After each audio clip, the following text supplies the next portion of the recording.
you to kind of sit in that and feel the in-between of the claims of the past and the claims of the future, because so often there's something back there that still is having present effects of past situation, something we regret terribly of our youth, and we're living with it in our present. Anybody know what I'm talking about? Anybody been there besides me?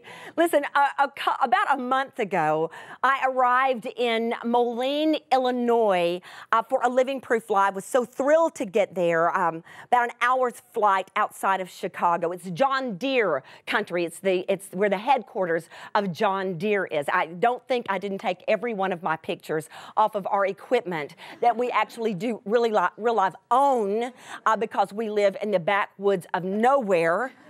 But we had the best time in Moline, Illinois. But when I got off the plane and was walking through the airport, there were some people that were waiting on other people to get off, and there was a woman with a tattoo sleeve. Now, I'm not talking about, I've always thought, you know, in a different life, I probably would have gotten tattoos.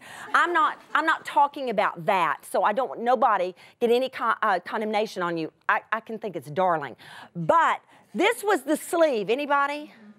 This was the full sleeve.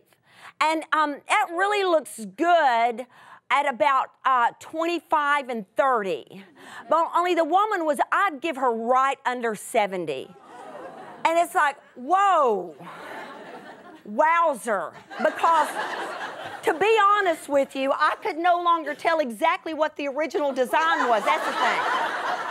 And so sometimes we got our sleeve tattoo, and it seemed like such a great idea at the time, but I don't know, we get to be 70 and it's like, whoa, girl, where's my long sleeve shirts?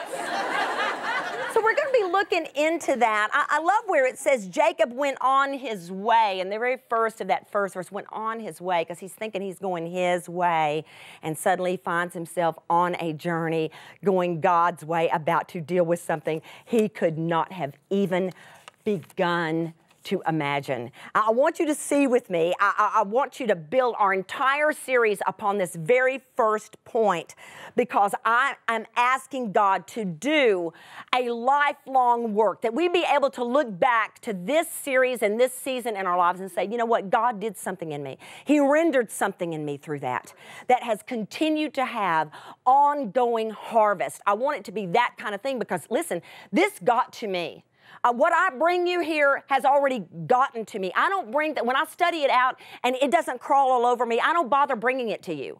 I bring you what crawls on me in case it's going to crawl on you, and this one crawled on me. And number one is this: it's time we became more honest versions of ourselves.